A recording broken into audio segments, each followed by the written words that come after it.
Good evening, everyone, and welcome back to Story Villa. Tonight, we peel back the illusion of small-town safety with 10 of the most disturbing true small-town horror stories. These chilling accounts come straight from residents of quiet communities across the United States, Canada, and the United Kingdom, people who learned that the most terrifying monsters often disguise themselves as familiar neighbors or trusted figures of authority. Each of these stories has been carefully cross-checked through police files, newspaper archives, and first-hand testimonies from survivors who endured nightmares in places where everyone believed they knew one another. These are not myths or cautionary tales, but documented events that tore apart entire towns and left people doubting everything they once trusted about their communities. If you're new here, don't forget to subscribe to Story Villa for daily stories of true horror that revealed the shadows lurking in plain view. Hit the notification bell so you never miss when we drag into the light the secrets small towns struggle to bury. Now, let us step into these peaceful-seeming places where white fences and smiling faces conceal horrors beyond imagination, and where the neighbor you wave to might just be the person you should fear most. I had been the organist at St. Bartholomew's Church in Whitmore Valley for close to 15 years.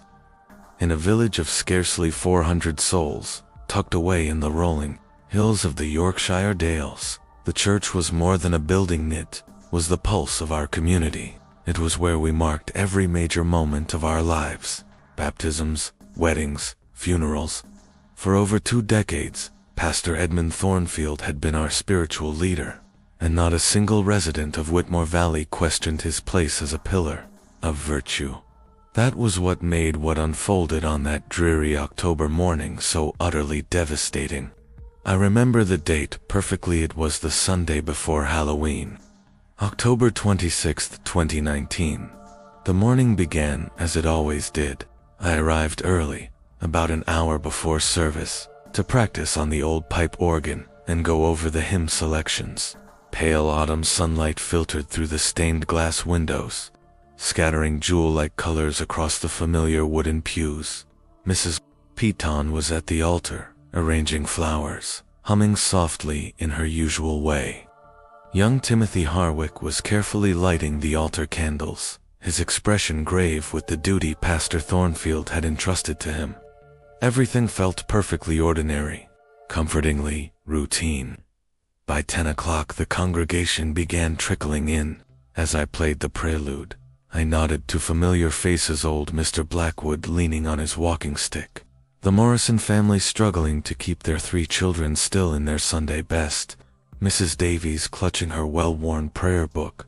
Around 60 people filled the pews that morning, an entirely typical turnout for our little church. We were a close-knit community, or so we believed. At precisely 11, Pastor Thornfield emerged from the vestry, punctual as ever. He was a tall, distinguished man in his late 50s, with silver hair, kind blue eyes behind wire-rimmed spectacles, and a calm presence that commanded respect. His sermons were never fiery, but gentle and persuasive, the kind that quieted restless children and left the congregation deeply reflective. Having accompanied him on the organ for so many years, I knew his cadence by heart, could anticipate each pause and gesture. But something felt wrong that morning. As I shifted from the opening hymn into the call to worship, I noticed him gripping the pulpit so tightly that his knuckles had turned white. The warm smile we all expected was absent, replaced by a haunted, almost desperate expression I had never seen before. The congregation shuffled quietly into place, prayer books rustling, whispers carrying softly. Mrs. Morrison hushed her youngest daughter.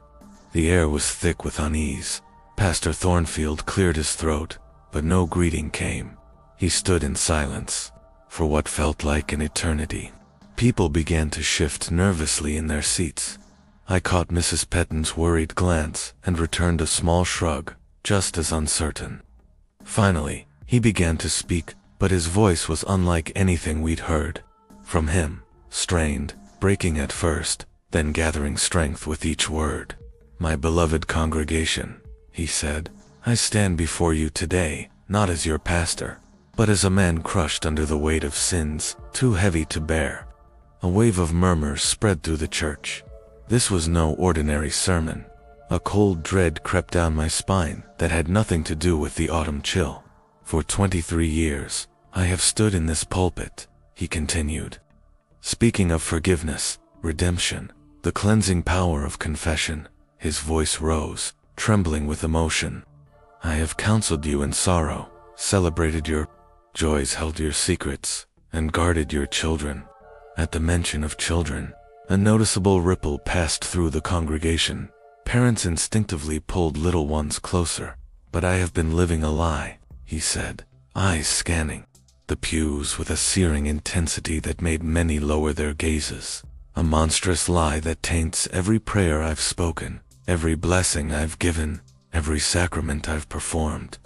Mrs. Davies dropped her prayer book, the sound cracking through the silence like gunfire. My hands froze above the keys of the organ. This was no homily. This was something entirely different. Then, with a voice breaking, he confessed, 18 months ago, I took the life of Sarah Mitchell. The silence that followed was suffocating. Even the children seemed to sense the magnitude of his words. Sarah Mitchell had been a beloved 24-year-old teacher at our primary school. She had vanished in March of the previous year while hiking in the moors. Despite exhaustive searches by police and volunteers, no trace of her had been found. Officials had concluded she'd likely fallen into one of the hidden ravines scattered across the hills. She came to me, Thornfield said, steady now, asking questions about church finances. She saw discrepancies in the charitable accounts. Sarah was too sharp, too determined. She threatened to go to the authorities. My hands trembled as muffled sobs and gasps echoed through the pews. No one moved. No one spoke. I had been siphoning church funds, he admitted. At first only a little, then more. I told myself it was temporary, that I'd repay it all. My wife's treatments were costly, and insurance would not cover the experimental therapies she needed. I convinced myself God would understand. We all remembered his wife's long illness, her passing 3 years earlier. The whole village had grieved with him. But Sarah wouldn't be silenced. She told me she had to report it. So I asked her to meet me at the old shepherd's hut on Blackmore Ridge, claiming we could find a private solution. I saw Mr. Mitchell, Sarah's father, rise slowly from his seat, face drained of all color. I never meant to hurt her, Thornfield's voice cracked, but she refused to relent. She said she would call the police that night. I struck her once and she fell, hitting her head on the stone foundation. A cry of anguish ripped from Mrs. Mitchell as she collapsed into her husband's arms. I buried her in the peat bog behind the hut. Thornfield continued, oblivious to the chaos rising in the church. Weighted her body with stones. Let the bog claim her. Then I returned here and led you in prayer for her safe return. The congregation erupted shouts, sobs, people rushing for the exits. Mr. Mitchell broke free and lunged at the pulpit, but was restrained by several younger men, including my son, David. Why now? He screamed. Why are you telling us? This Thornfield looked directly at him, and I will never forget his expression. Relief mingled with something else, something unsettlingly close to satisfaction. Because I am dying, he said. The same cancer that took my Margaret has spread through me. I have weeks, perhaps less. I cannot meet my Maker with this sin hidden. You all deserve to know the truth of the monster you welcomed into your homes. The next minutes were chaos. Someone called the police. Mrs. Morrison gathered children, shielding their eyes. Mr. Mitchell sobbed uncontrollably. And through it all, Thornfield stood calmly at the pulpit, waiting. When officers arrived 20 minutes later, he surrendered without resistance, leading them directly to Sarah's remains. The fallout tore Whitmore Valley apart. The church was closed for 3 months while investigators searched every inch. Families left the village, unable to reconcile their memories of his kindness with the reality of his crime. But the most shocking revelation came weeks later. Police confirmed Thornfield had stolen over £40,000 not for his wife's care, as he'd claimed. Margaret's treatment had been fully insured. The money had gone to pay gambling debts from years of online betting. Even his confession had been laced with lies, an attempt to cast himself as a tragic figure rather than a selfish, violent man. I still play the organ, but not at St. Bartholomew's. The church remained shuttered, ivy creeping up its stone walls, rain seeping through the roof. Sometimes on gray October mornings, I drive past and remember the safety we once felt in those pews, how fully we trusted the man in the pulpit. Trust, once shattered, can never truly return. And sometimes, when the wind howls across the dales, I wonder what other secrets still lie buried in our quiet village. What other monsters hide behind friendly smiles and Sunday greetings. As a rural mail carrier, I came to know every face in Elkwood Township. After 12 years of running the same route across the Saskatchewan prairies, I could tell you which farmer preferred his coffee black, which dog would chase my truck for exactly half a mile, and which widow always left fresh biscuits waiting for me on her porch. So when mailboxes began overflowing and doors stood wide open, I knew something was terribly wrong. It started on a crisp Monday morning in early September of 2022. Harvest season was just beginning. The wheat fields stretching golden beneath a cloudless blue sky. My truck was packed with the usual mix of pension checks, farm catalogs, and personal letters that connected these scattered families to the wider world. My route stretched 87 miles across gravel roads and farm lanes, serving 43 households, spread across an area the size of Prince Edward Island. Generations had lived and died on this land. These were not people who simply disappeared overnight. The first sign something was amiss came at the Kowalski farm, about 15 miles northeast of town. Frank Kowalski, a third-generation farmer, never missed an opportunity to gripe about grain prices. Yet his mailbox was stuffed so full that letters spilled onto the ground. I knocked, but no one answered. His pickup was gone, but that wasn't unusual during harvest. At the next place, the Hendersons, the same story, mail overflowing, house deserted, no trace of life. Margaret Henderson, a retired teacher, always greeted me personally for her pension check. She hadn't collected her mail in over a week. By noon, I had visited a dozen farms. All of them were deserted. The mail told the story of sudden abandonment.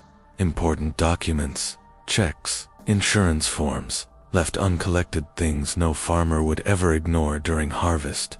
At the Morrison place, a grocery order from the Cope sat untouched on the porch, 3 days old.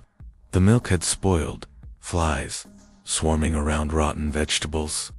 I tried calling my supervisor on the truck radio, but only static answered. Cell service was unreliable at the best of times, but that day, I couldn't get a signal anywhere. The solitude that usually comforted me in my work suddenly pressed down like a weight. At the petrol farm, I stumbled upon the first truly unsettling sign. The front door stood wide open, swaying lightly in the prairie wind. When I called out and received no reply, I stepped inside. The kitchen table was still set for a meal. Sandwiches sat untouched on plates, their bread hardened and covered with mold. A pot of coffee rested cold on the stove, its surface coated with a thick layer of mold. In the living room, the television was on, but only static hissed across the screen, where a channel had long since gone dark. Family photographs decorated the mantelpiece, spanning 3 generations of Petrovs, who had worked the soil here. But every single photo was wrong. The faces had been carefully scratched away, gouged out with a sharp object like a pen or a nail. Panic rose in my chest, and I hurried out of the house, running back to my truck, my heart pounding. The same pattern repeated at every farm along my route. Doors ajar, meals half-eaten and left behind, belongings abandoned in haste, but no sign of where the families had gone or why. At the Schmidt farm, Children's toys lay scattered across the yard as though playtime had been abruptly cut short. A tricycle lay toppled on its side near the barn, one wheel still turning lazily in the breeze. By late afternoon, I had covered my entire delivery route without handing out a single letter. 43 farms, in all completely deserted. Nearly 100 square miles of prairie without a living soul. Fear pushed me back toward Elkwood, driving fast along gravel roads, clouds of dust trailing behind me. When I reached town, everything looked ordinary. Cars rolled down Main Street, shoppers moved in and out of storefronts, the grain elevator bustled with harvest work. But when I asked about the vanished farm families, people reacted strangely. At the post office, my supervisor, Jim Carlson, listened to me with a puzzled frown. "What families?" he asked. "Dakota, there haven't been any farms out there in years. That land's been empty." I stared at him in shock. "Jim, I've been delivering mail to those people for over a decade. The Kowalskis, the Hendersons, the Petrovs. You know who I'm talking about." Jim only shook his head slowly. "Son, I think you need to take a few days off. Maybe the heat's getting to you." That whole area was bought up by AgriCorp 5 years ago. They bulldozed the old farmhouses and turned it into one massive industrial operation.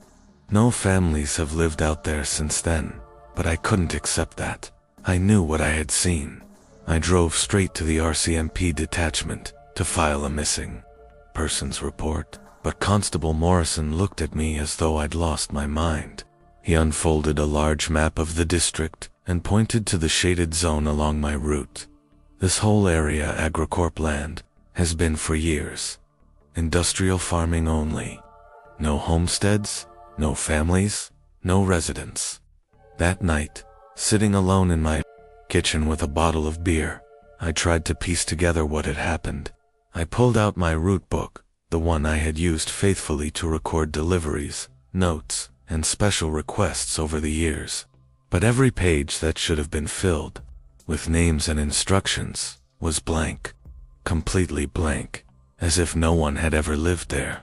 Yet I remembered them vividly. Their faces, their voices, their stories.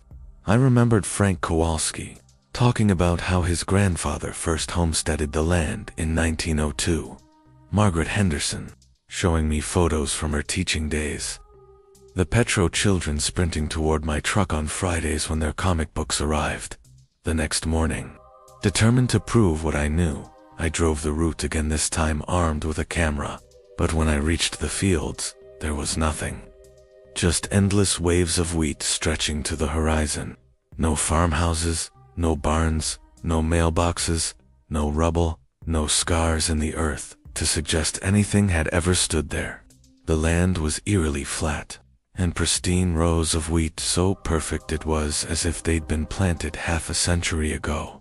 Yet when I walked into the spot where the Kowalski home had stood, I noticed the soil beneath my boots was different, darker, richer, almost as though something had decomposed and nourished it long ago. I began questioning townsfolk, trying to find anyone who remembered the families. But everywhere I went, the answer was the same. Those lands had been empty for years. No one had ever lived there. Maybe I was mixing up my memories, they suggested, confusing one township for another. But one late night at the Wheat Chief Tavern, an elderly man named Bill Henderson slid into the seat across from me. He was drunk, nervous, and kept darting glances over his shoulder.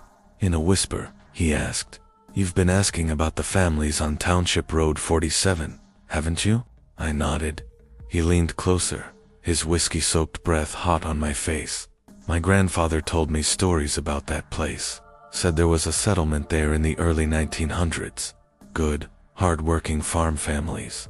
But one harvest season, they all vanished. Every last one. Homes left with meals still on the table, crops rotting in the fields. Then the government came, plowed it all under, and said there had never been a settlement. But my grandfather swore it was real. Said on quiet nights, you could still hear the children laughing out there. He believed the land was cursed. Bill drained his glass and stood, swaying unsteadily. Maybe what you're seeing, son, is just the past holding on. Some places don't let go of their ghosts. Without another word, he hurried out, glancing nervously around the bar, as though afraid someone had overheard.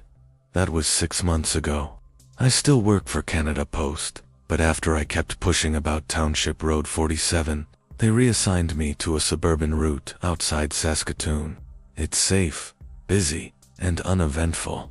But on quiet Sundays, I sometimes find myself driving back out to that endless stretch of prairie. The wheat still ripples golden beneath the Saskatchewan sky, and if I stand there long enough, I swear I hear voices drifting on the wind. Frank Kowalski complaining about grain prices, Margaret Henderson calling her cats in for supper, the Petro children laughing as they play in a yard that no longer exists.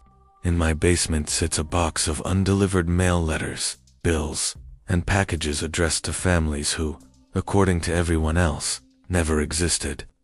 Sometimes I consider burning it, but that feels like erasing the last fragile proof of their reality. The wheat out there grows tall and strong, nourished by soil that remembers what the world has chosen to forget. And beneath those vast golden fields, 43 families are still waiting for their mail. I believed the night shift at Millbrook General Hospital would offer peace. After 5 years of frenzied days in Boston Earth, the idea of quiet halls and extra time for paperwork felt like a blessing. Millbrook was a tiny Vermont town of just over 3,000, nestled in a valley of green hills. The hospital itself, built in 1936, was a modest 3-story brick building, serving the entire county. At night, with only a skeleton crew and perhaps a dozen patients, it felt more like a rest home than a working hospital. I couldn't have been more wrong about the piece. The first week went smoothly.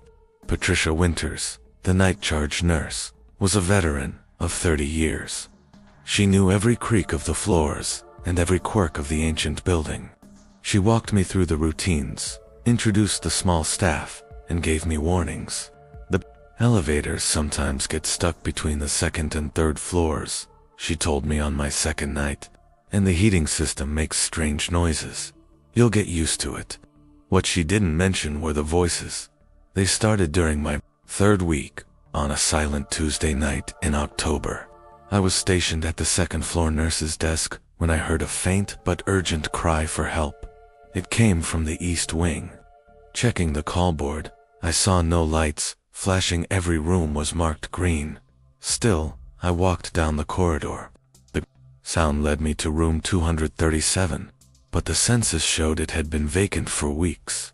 The stripped bed sat bare, dust layering the furniture. As I turned to leave, the voice came again, clearer this time. "Nurse, please, I need help." The words came from inside the empty room. I stood frozen in the doorway, listening. Only the hum of the ventilation and the distant monitors filled the silence. At shift change, I told Patricia. She only smiled, faintly. "Old buildings hold on to sounds. You'll hear things working nights here. Best to focus on the living." But the voices didn't stop. They grew more frequent. Always from empty rooms, dark halls. Sometimes I overheard whole conversations and patients discussing long outdated treatments. Once I heard a child crying in pediatrics. Yet all the children were asleep when I checked. The breaking point came late one October night. I was in ICU, watching 2 post-surgical patients, when I heard heavy, deliberate footsteps in the hallway. Echoes bounced off the soundproofed walls. Expecting Dr. Ricks, I looked out. No one. The steps moved toward the elevators, so I followed. By the time I arrived, silence. Both elevator cars were on the ground floor. That's when the smell hit me. At first faint, sharp like old antiseptics they'd banned decades ago. Then stronger, rancid, like rotting flesh. Tracing it led me to a supply closet. The door was ajar against policy. I pushed it open, and the odor slammed into me. Inside, shelves of gauze, syringes, and saline looked ordinary. But in the dim corner, sat something impossible, an old rusted hospital bed with restraints dangling from its rails. The mattress was stained dark, patches that looked like blood or worse. A sheet covered a figure beneath it, and the chest was rising and falling. Labored, wet breathing filled the air, heart pounding. I pulled the sheet back. Nothing. The bed was empty, just filthy, shifting stains, twisting in the poor light. Terrified, I slammed the door and staggered back. When I opened it again moments later, the closet was normal. No bed, no stains, no smell, just supplies and disinfectant. I told no one. Who would believe I'd seen a phantom patient? Instead, I started keeping a journal. Entry after entry filled quickly. October 29th. Code blew over the intercom at 3:47. A.M. Rushed to room 314, empty. Supervisor said no code was called. November 3rd. Found every 4 pump on the 3rd floor maxed out, despite key locks. No explanation. November 8th. Patient in 221. Swore nurses checked on him all night. Security footage showed no one entering. November 15th. Someone accessed medical files from the 1940s and 50s records, supposedly archived long ago. Patterns emerged. I dug into history. From 1936 to 1952, Millbrook General had operated a psychiatric ward on the 3rd floor. It closed after a scandal: experimental treatments, patient deaths. Newspaper archives confirmed at least 47 died there under mysterious conditions. When the ward was converted in the 60s, reports of strange happenings never stopped. Staff quit suddenly, doctors requested transfers, maintenance crews refused to work certain areas.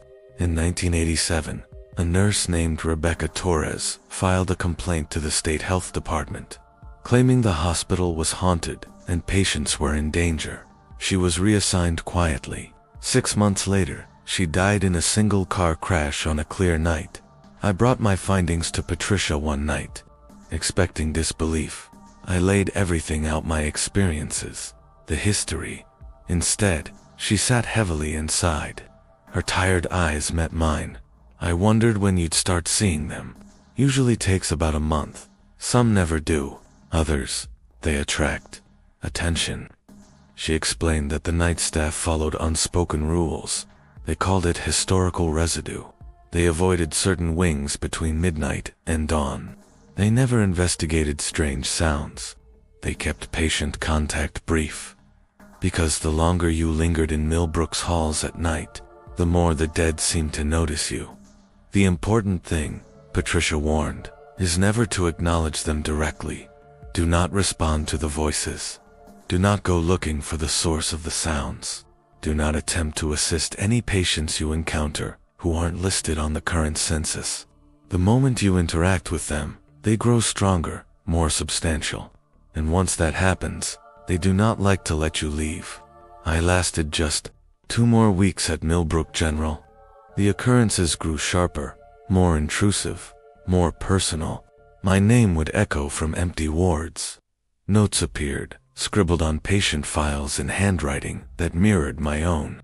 Photographs of me surfaced in places I had never stood, showing me beside patients I had never treated, in rooms I had never stepped inside. The last straw came on a December Friday night, while doing rounds. I came across a patient in room 237, the very same room where I had first heard the whispers. It was an elderly woman, thin and frail, wearing a hospital gown so outdated, it looked half a century old.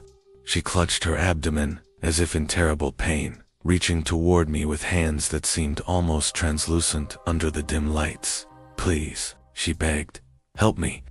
They promised to make me better, but instead they hurt me.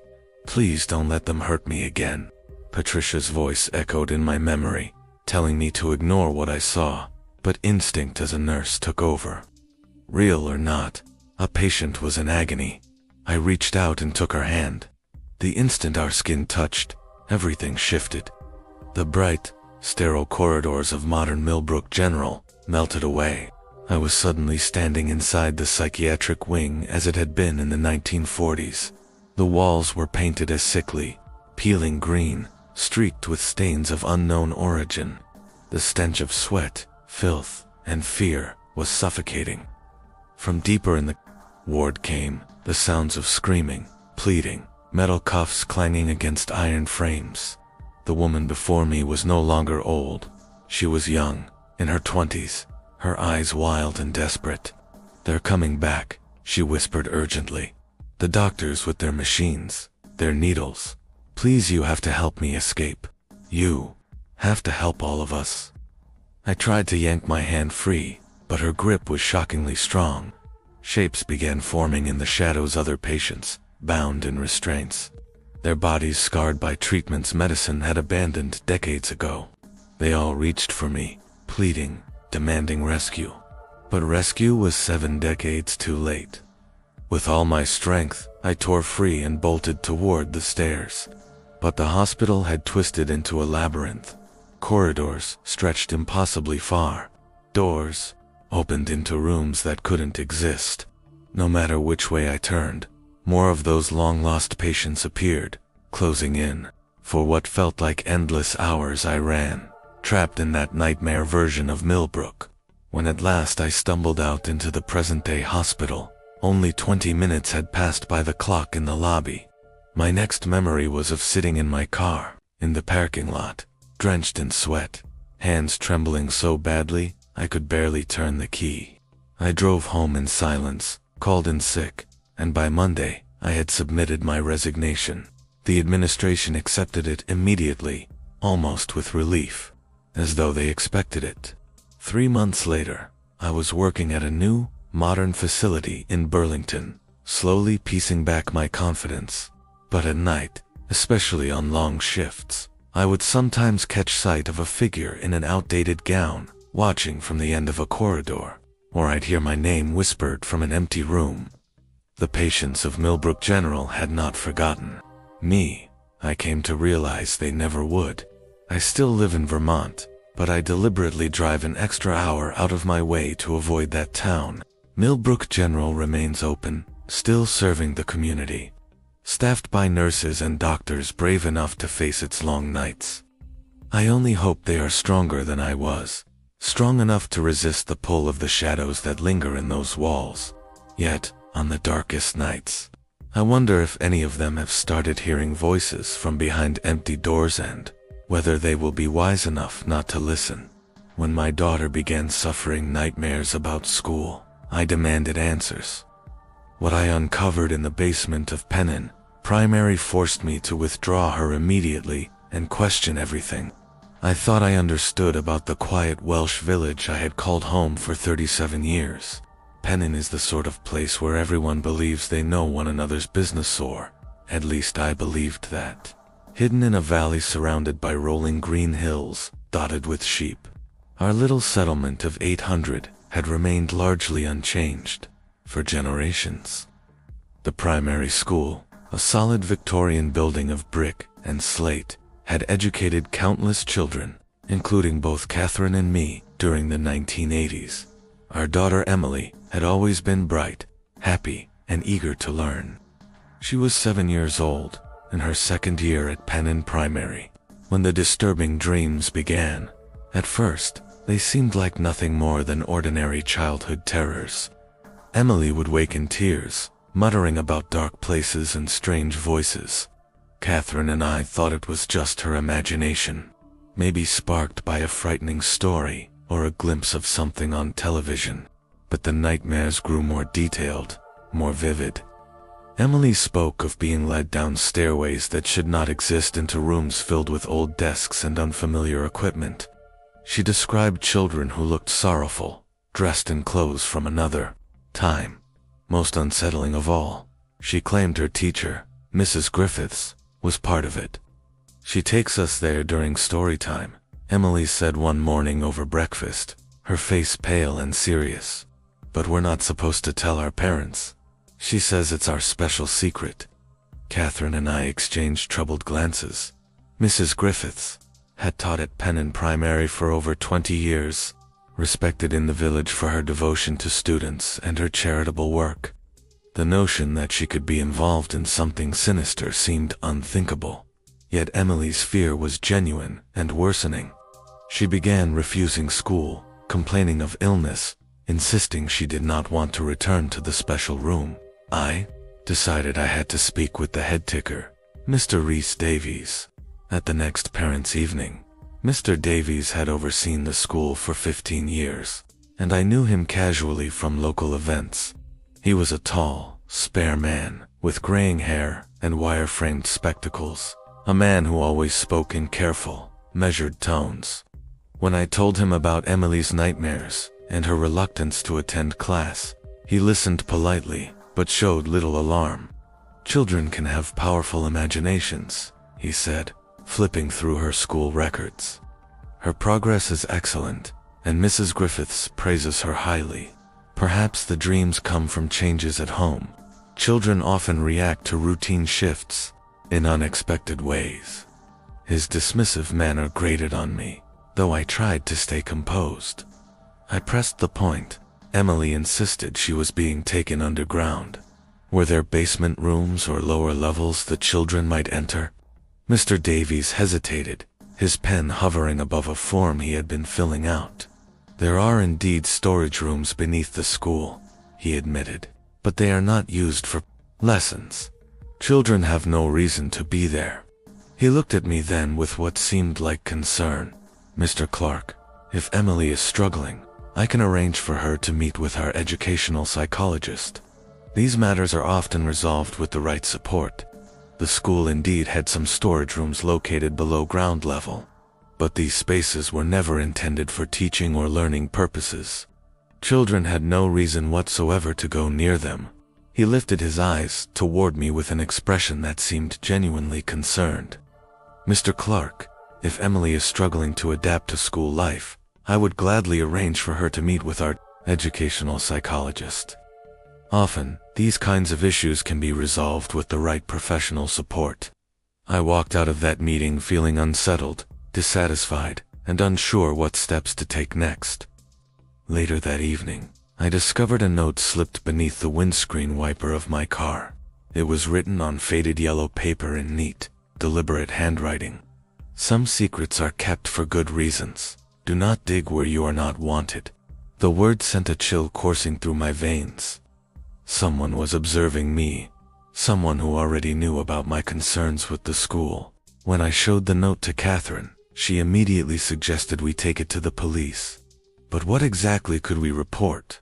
A cryptic warning written on old paper and a child's nightmares hardly added up to proof of anything sinister.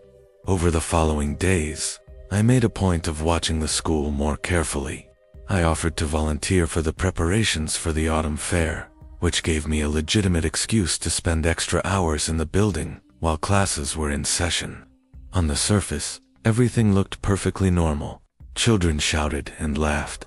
In the playground, teachers led their lessons with practiced ease, and the usual mixture of chaos and order that defines primary schools seemed fully intact. Yet certain details stood out once I began paying closer attention. Several parts of the building were always locked, most notably a heavy wooden door at the far end of the corridor, near the old gymnasium. One afternoon, I casually asked Mrs. Griffiths about it during a friendly chat. She smiled politely, though her eyes did not reflect the warmth of her words. "That door leads to some unused storage areas. We keep it locked for safety reasons. You know how curious children can be. We can't have them wandering into dangerous places." That weekend, I did something reckless, something I am not proud of. Armed with a spare key I had quietly borrowed from the caretaker's office while helping out, I returned to the school after dark. I justified it to myself by claiming I was only trying to put Emily's fears to rest, to prove nothing terrible was hidden within those walls. The building was unnervingly silent at night, illuminated only by dim emergency lights that cast long warped shadows across the corridors. I moved toward the locked door I had noticed before, with a screwdriver. From my car, I managed to force the old lock open. Behind it, as Emily had described in her dreams, was a staircase descending into darkness.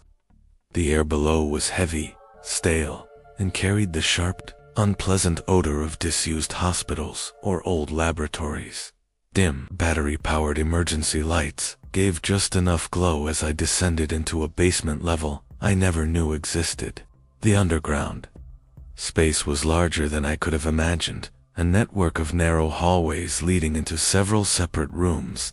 The first room I entered held only forgotten school equipment, cracked wooden desks, rusted chairs, and chalkboards that must have been abandoned decades ago. Dust and cobwebs coated everything, testifying to long neglect. But the second room stopped me cold. It resembled a classroom, but twisted, wrong. The desks were bolted to the floor, each fitted with metal restraints. Filing cabinets and medical devices lined the walls, their presence grotesquely out of place in a primary school. On the walls hung anatomy charts beside psychological reports and dosage instructions for various medications. On one desk sat a manila folder stuffed with documents and photographs. The photos chilled me most. They showed children, local children I recognized from old yearbooks, seated at those restrained desks, their faces slack and empty. The accompanying reports read like case studies in psychological experimentation, describing behavior modification and pharmaceutical interventions that had nothing to do with education. One report dated back to 1987 and outlined a program called Project Harmony, designed to enhance compliance and academic achievement through environmental controls and medication. The signature at the bottom belonged to Mr. Davies' evidence that his involvement stretched back far longer than I had believed. As I turned the pages, the horrifying truth revealed itself. For decades, selected pupils from Penn Primary had been used as test subjects for psychological and medical experiments disguised as special education initiatives. The so-called interventions included sensory deprivation, harsh conditioning techniques, and unlicensed psychiatric drugs. Records suggested the work was funded by government research grants and shielded by education authorities who had erased traces of misconduct. Children who resisted or threatened exposure were quietly transferred to other institutions or erased from records entirely. My heart stopped when I spotted Emily's name on a list of candidates for the current year. I was quickly photographing the documents with my phone when I froze at the sound of footsteps descending the stairs. My veins surged with panics. Someone had discovered my intrusion. I stuffed several incriminating papers into my jacket and desperately searched for another way out. In the far corridor, I found a secondary stairwell that led me outside to an exit behind the building. Cold night air hit my face as I slipped out, the sound of voices and lights flicking on in the main building echoing behind me. I had escaped, but the school now knew someone had uncovered its secrets. In the days that followed, an unmistakable campaign of intimidation began. Anonymous phone calls promised violence if I persisted. My car tires were slashed. Our home was broken into while we were away, though curiously, nothing was taken. The most disturbing change, however, was in Emily. Mrs. Griffiths informed us she had become distant and uncooperative, refusing class activities and staring out windows for hours. When I asked Emily directly, she said she remembered nothing. Her nightmares were just silly dreams. The transformation in her demeanor was so abrupt, so unnatural, that Catherine and I became convinced she had been drugged or psychologically tampered with. Without hesitation, we pulled her out of Penn Primary and enrolled her in a school in Lando. Claiming family reasons, I brought everything I had gathered to the police. The response was slow, dismissive. The detectives suggested my evidence was circumstantial, even compromised by the fact that I had broken into the school.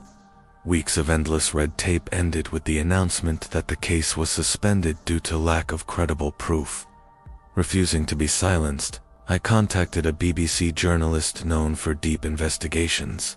She initially showed interest but later called back to say her editors had declined to run the story. Worried about unverified allegations against prominent figures, It was clear the conspiracy stretched beyond a single school. Powerful people were protecting the program. Still, I refused to surrender. I copied every file and photograph, storing them in multiple secure locations. I began reaching out discreetly to other parents whose children had once attended Penn Primary, asking careful questions. Most hesitated, clearly frightened, but a few admitted their children had displayed similar disturbing symptoms.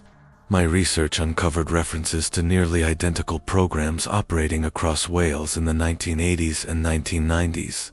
Many linked to pharmaceutical companies using children as test subjects.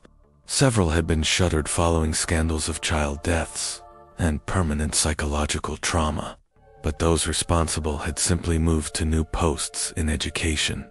The turning point came when I located Dr. Margaret Hughes, a former researcher who had once worked on Project Harmony. Haunted by guilt, she had tried to blow the whistle years ago before vanishing from public life. Now, in her 70s and struggling with early dementia, she had nonetheless kept meticulous private records, letters, reports, and proof of government authorization. Her files detailed the devastating long-term consequences inflicted on the children.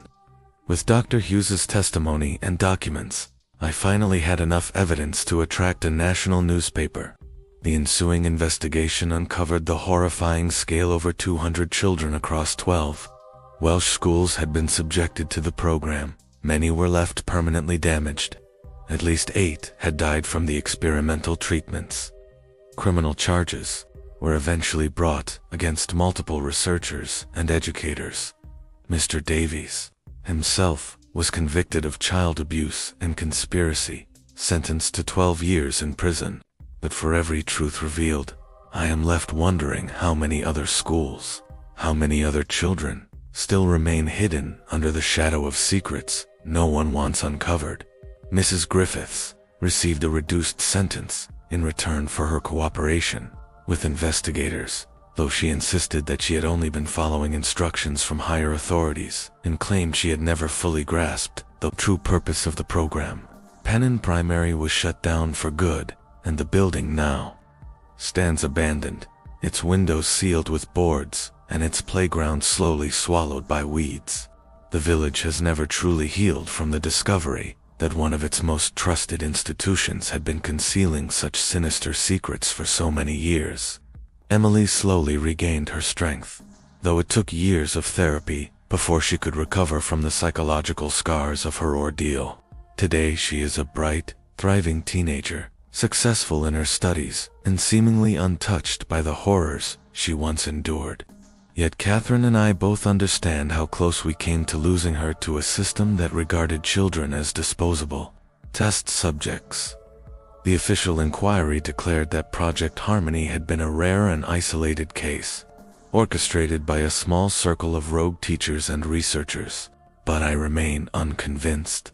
The methodical nature of the cover-up, the number of institutions complicit, and the efficiency with which evidence was buried all point to something much larger, just one fragment of a far-reaching program that preyed upon vulnerable children, and sometimes lying awake in the middle of the night. I can't help but wonder how many other schools across the country are concealing horrors in their basements.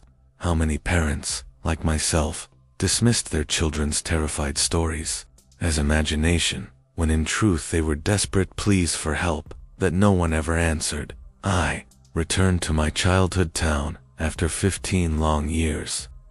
Cedar Falls was supposed to have a population of 800. I could not find a single soul alive. The drive along Highway 99 from Vancouver should have taken me 4 hours, but I detoured through the Fraser Valley, delaying what I knew would be an emotional return. I had not set foot in Cedar Falls since I left for university in 2009, despite my mother's repeated invitations and my father's gentle guilt during our weekly phone calls.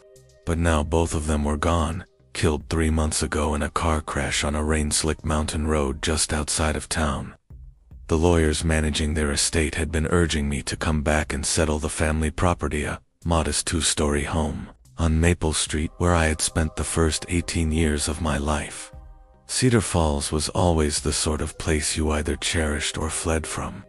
Nestled in a valley between mountain ranges, 300 kilometers northeast of Vancouver, it had been a logging town that somehow endured the economic downturns that had destroyed so many other communities in British Columbia. Its population had hovered steadily around 800 for as long as anyone could remember, sustained by a small mill, a few tourist lodges, and the stubborn loyalty of families rooted in the valley for generations. As I crested the final ridge and looked down into the valley, the old familiar sensation of nostalgia mixed with suffocating unease washed over me. The town appeared exactly as I recalled it, a small cluster of buildings and houses strung along the single main street, hemmed in by dense forests that stretched to the farthest horizon. Yet something was unmistakably wrong. No smoke curled from chimneys, despite the biting October cold that turned my breath to mist. No vehicles moved on the roads. Not a single window glowed with light, though dusk was settling quickly over the valley. I descended the winding road and drove into Main Street, my rental car's engine the only sound bouncing between the silent storefronts. The silence was total, unsettling. Even in the quietest childhood evenings, there had always been the bark of a dog, the slam of a door, the faint hum of the sawmill. Now there was nothing. I parked outside Mackenzie's general store, where I had once bought candy as a child and later worked during high school. The windows were dark, and a handwritten note taped to the door read, "Gone fishing, back soon." Though the paper was yellowed and curling, as if it had hung there for months. I tried the handle, it was locked. Moving along Main Street, I peered through the glass of familiar shops and tested the doors. All were locked and deserted. The post office, the hardware store, even the Copper Kettle Cafe, where locals gathered each morning for coffee and gossip, all empty. All showing the unmistakable signs of long vacancy. At the far end of the street stood the community center, a place that had once hosted movies, dances, and polling booths. Its parking lot was deserted, except for dry leaves skittering in the autumn wind. A faded notice from the RCMP was taped to the door, but the text had long since bleached away. My unease curdled into real fear. 800 people don't just disappear. There should have been some trace police tape, emergency vehicles, some sign of official presence. But Cedar Falls sat frozen in its valley like a stage abandoned after the performance. I drove to my parents' house on Maple Street and retrieved the spare key from beneath the flower pot, where my mother had always left it. The house smelled stale, but everything else looked unchanged from my last visit 5 years earlier. Photographs still lined the mantel. My mother's collection of ceramic owls perched neatly on the shelves. My father's glasses rested, folded beside his favorite chair. Everything appeared normal, except for the absolute void outside the windows.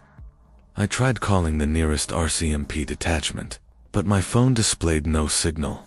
The kitchen lamp was dead. Even my father's battery-powered radio produced nothing but static as I scanned the dial. Nightfall made the emptiness unbearable. No automatic porch lights flicked on, no televisions glowed behind curtains. The whole town remained in darkness, except for my parents' house, where I had switched on every lamp I could. I passed a sleepless night in my old bedroom, jumping at every creak of the aging house.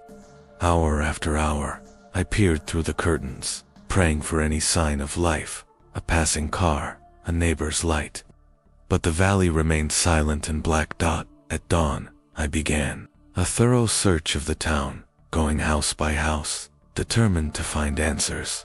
Most homes were locked, but some stood open or had unsecured windows. Inside, I found chilling signs of sudden desertion. Meals left unfinished on tables, televisions tuned to static, personal belongings scattered as though people had simply vanished mid-task. In the Morrison home, a pot of soup still sat on the stove, reduced to a charred crust.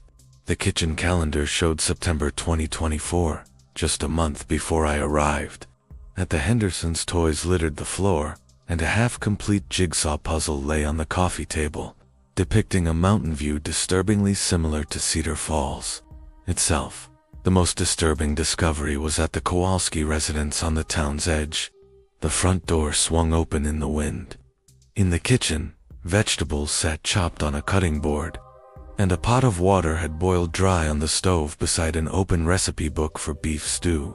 But in the living room, the furniture had been shoved against the walls, leaving a wide, empty space. On the wooden floor, someone had drawn an elaborate chalk design interlocking circles and strange symbols I did not recognize. At its center, a single word stood out in block letters: gone. I photographed it with my phone, though I had no way to share the evidence without service.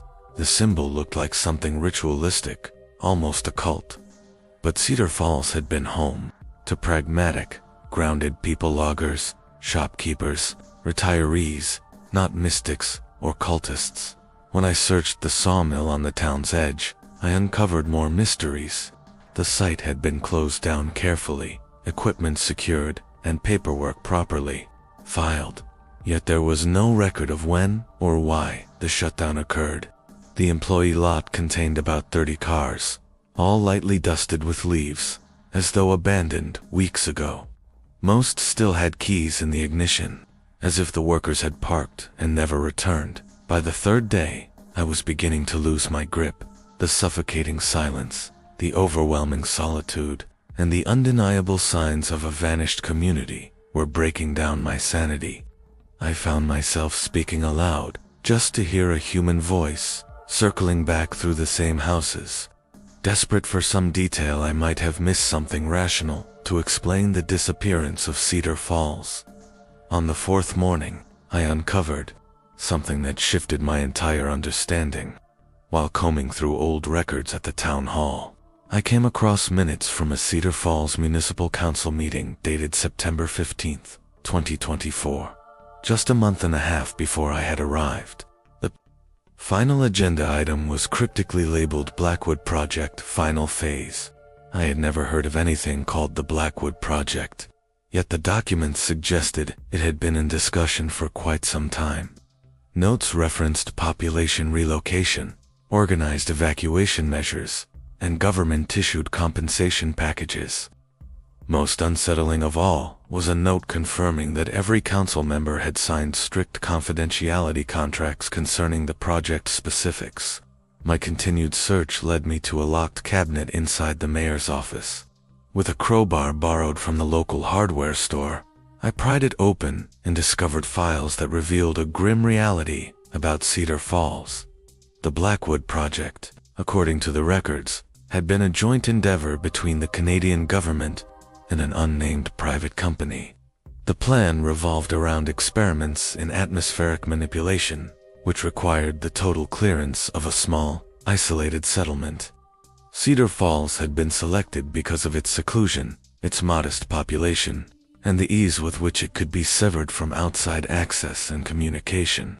Though officially framed as voluntary, the evacuation was only optional in appearance. Residents were promised large sums to leave temporarily while the testing proceeded. Those unwilling to cooperate would be removed through other means. One file contained a timeline showing the final evacuation phase scheduled for September 30th, 2024. Testing was meant to last 6 months, after which townspeople could, in theory, return.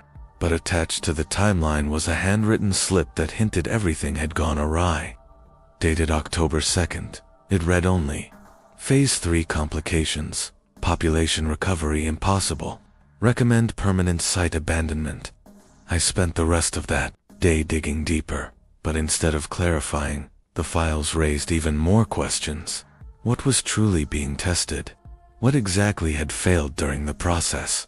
And most painfully, why were my parents' deaths filed as a car accident rather than connected to the disappearance of the town's population? The answer revealed itself when I discovered their death certificates stored separately. Officially, they had perished attempting to flee Cedar Falls during the evacuation. Their vehicle had supposedly gone off the mountain road during severe weather, but in the margins was a handwritten annotation suggesting they had crashed while escaping under phase 2 protocols. My parents had died trying to outrun whatever the Blackwood Project had unleashed upon Cedar Falls. That evening, sitting in my childhood home surrounded by the oppressive stillness of an abandoned community, I began hearing things that defied explanation, whispers drifting on the wind from the mountains, carrying fragments of words I could not distinguish, the crunch of unseen footsteps along the gravel streets, even though the town was deserted, and beneath all of it, a steady, unnatural humming that seemed to resonate up from deep underground, as though some colossal engine churned beneath the valley floor. I fled the next morning, pushing my truck as fast as the twisting mountain roads would allow. In the rearview mirror, Cedar Falls shrank away, swallowed by the morning fog curling low across the valley. Reaching the nearest large town, where my phone finally regained service, I tried contacting every authority I could think of: the RCMP, provincial officials, even federal offices in Ottawa. Each denied any knowledge of Cedar Falls or anything named the Blackwood Project. According to their databases, Cedar Falls had never existed at all. The attorneys who had overseen my parents' estate were unreachable, their numbers disconnected, and their listed office abandoned, devoid of any signs it had been active recently. Even the death certificates I had photographed at the town hall could not be found in any government system. It was as though Cedar Falls, and everyone connected to it, had been deliberately erased from history. I still have the photos I took while wandering its empty streets. Out of context, they show nothing out of the ordinary, just vacant houses, shops, and municipal buildings that could belong to any forgotten town. Without the truth, they mean nothing. Every so often, I find myself driving back toward the mountains, tracing the highway that should lead me into the valley. Yet no matter how carefully I look, I never find the turnoff anymore. The road signs that once marked the entrance are gone, and the highways appear to bypass the entire region, as though it was never there. 800 people once lived in Cedar Falls. I knew them, their names, their faces, their histories. I grew up alongside their children, learned from their teachers, bought bread from their shopkeepers. But to the outside world, none of them ever existed at all. Mile marker 47 on Highway 83 was supposed to hold a 24-hour diner. For the past 3 weeks, I have been trying to leave. I'm a long-haul truck driver with over a dozen years on the interstate, and in that time I have pulled into countless truck stops, diners, and rest areas across the country. You get good at sorting the worthwhile from the places better avoided. Clean bathrooms versus ones you refuse to set foot in. Diners where the coffee is strong and the pie fresh versus others where the food tastes like it has been mummified under heat lamps since the late 1990s. The Crossroads diner at mile marker 47 along Highway 83 in Nebraska had all the hallmarks of one of the better stops when I first turned into its gravel lot at 2:17 a.m. on October 15th. Its neon sign buzzed warmly in the darkness, promising 24-hour service and boasting of world-famous apple pie. My truck needed refueling, and I needed coffee and a solid meal before pressing on toward Denver with a load of agricultural machinery. Inside, the place was exactly what you would expect from a Midwest truck stop eatery. Red vinyl booths, black and white checkered linoleum floors, a chrome-stooled counter, and a lingering smell of bacon grease cut with the aroma of endless coffee. A handful of truckers occupied booths near the windows, eating quietly, while a couple of local farmers nursed mugs at the counter, their talk drifting easily to crop prices like men who had been having the same conversation for half their lives. My waitress was in her 50s, gray hair pulled back in a no-nonsense ponytail, her name tag identifying her as Dolores. She moved with the precision of someone who had been doing this job since before I was born. "Coffee, hun?" she asked, already reaching for the pot. "Please," I said, and asked for a menu. She filled my mug with a brew that was unexpectedly exhaling strong, hot, and fresh. not the scorched swill so common at 3 a.m. truck stops. The laminated menu was sticky with years of use, offering the usual trucker fare. I went with the trucker special: 3 eggs over easy, hash browns, bacon, and wheat toast. As I waited, I let my eyes roam, a habit drilled into me after years on the road.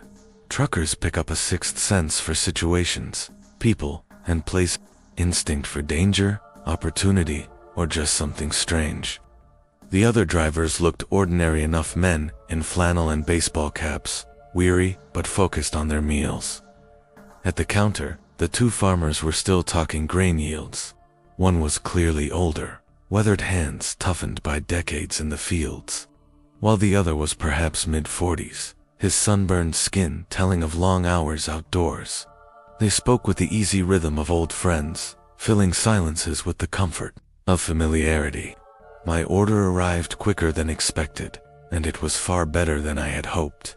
The eggs were done perfectly, the bacon crisp, and the hash browns had that ideal balance between crunchy edges and soft middle. I ate steadily, planning out the next leg of my trip, running calculations in my logbook, and checking expected arrival times. When I was finished, I paid my bill and stepped back outside around 3:30 a.m. The pumps were modern, efficient, and I was back on the road in under 20 minutes, feeling satisfied and ready for the drive ahead. That should have been the conclusion of my time at the Crossroads Diner. Just another ordinary stop on another ordinary haul. But 18 hours later, something went wrong with my routing software, and I ended up detouring through the same stretch of Highway 83. It was exactly 2:17 a.m. when I pulled once more into the gravel lot at mile marker 47. The scene was identical to the night before. The same buzzing neon sign cut through the dark. The same handful of trucks rested in the lot, and through the diner windows I could see the same customers seated in the same booths and on the same counter stools. I stepped inside and Dolores moved toward me with that same practiced grace, coffee pot in hand. "Coffee, hun?" she asked. I froze for a second, overcome by a strange wave of déjà vu. "Haven't we met before?" I asked. She gave me a polite smile. "Not that I remember, hun. First time seeing you here." I nodded, accepting the steaming coffee, though something about the whole exchange felt wrong. At the counter, the same 2 farmers were deep in conversation, their words about grain prices echoing exactly as before, word for word, tone for tone. I ordered the same meal partly out of habit, partly to test my nagging suspicion that something unnatural was happening. The plate arrived with the same timing, the same preparation, served on the same white ceramic dishes. But it wasn't until I glanced at my watch that the fear truly took hold. The time read 2:47 a.m., exactly 30 minutes since I'd walked in, the exact same span that had passed the night before. My pulse quickened. I paid quickly, rushing out to my truck. To my horror, the fuel gauge showed I needed diesel, though I remembered clearly filling up the previous night. As I refueled, I checked my GPS and electronic logs. To my confusion, both insisted I had never left the diner parking lot. Determined to escape, I pushed hard back on the road, speeding along the highway with more urgency than I ever allowed, resting only when legally required. Yet no matter the direction or detour, I always returned to mile marker 47 at exactly 2:17 a.m. by the 4th cycle. I began experimenting. I tried different meals, sat at different tables, spoke with other customers. Nothing changed. The farmers still discussed grain prices. The truckers sat in silence. Dolores poured coffee and took orders with eerie precision. And without fail, at 3:30 a.m., I found myself back in the cab, refueling. Then, inevitably arriving again at the same gravel lot 8.5 hours later. On the 7th loop, I chose to remain in the diner past 3:30 a.m. to see what might occur. I drank cup after cup, pressing Dolores with questions about her family, her life, the diner's history. She replied politely, but vaguely. as if she wasn't sure of her own answers. Then, at 3:45, everything shifted. The other customers began to fade, their forms turning translucent, before vanishing altogether. Dolores continued moving, but her actions lost meaning, wiping the same spot of counter, rearranging the same shakers, endlessly. By 4 a.m., only she and I remained, her body motionless, staring blankly from behind the counter, coffee pot still in hand. I tried to leave, but the front door was locked tight. Beyond the glass, there was nothing but solid, infinite blackness. I was trapped in a fluorescent-lit pocket outside reality itself. At 4:15 a.m., time reversed. Dolores moved backward. The customers reappeared in their seats, and I felt myself retracing steps in reverse until I was once more pulling my rig into the lot. Then, it resets to 17 a.m. all over again. I've tried every trick imaginable, smashing windows, damaging the building, refusing to go inside, even driving past without stopping. Nothing works. Always, I end up sitting in that red vinyl booth, Dolores handing me coffee, ordering the same trucker's special. The repetition isn't the worst part. It's realizing that I'm not alone in this prison. The farmers, the truckers, even Dolores are stuck, repeating endlessly. Sometimes, I catch fleeting signs of awareness. The older farmer will falter mid-sentence, fear flashing in his eyes before the script pulls him back.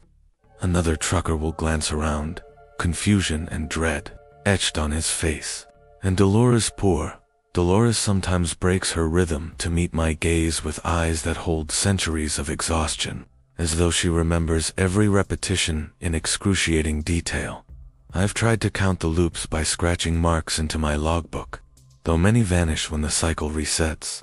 By my tally, I've lived through 247 iterations, roughly 3 weeks by normal measure. But time has no meaning here. There is only the endless 2:17 a.m., the endless coffee, the endless eggs and bacon that never satisfy. I don't know what caused this fracture, an accident in reality, or something deliberate, a trap designed by powers beyond us. What I do know is that the Crossroads Diner still advertises 24-hour service along Highway 83, and somewhere, another weary trucker is plotting a fuel stop, planning a break at mile marker 47. If you're reading this, if somehow this warning has slipped through the cracks of this prison, heed my words. Stay away from mile marker 47 on Highway 83 in Nebraska. Yes, the coffee is excellent. The pie is as good as they say. But once you sit in those red booths, once Dolores fills your cup, you'll learn that leaving is not as simple as settling. Your tab, the Crossroads Diner, does indeed offer service 24 hours a day. The problem is, it's the same hour, repeating forever, and the checkout time never comes.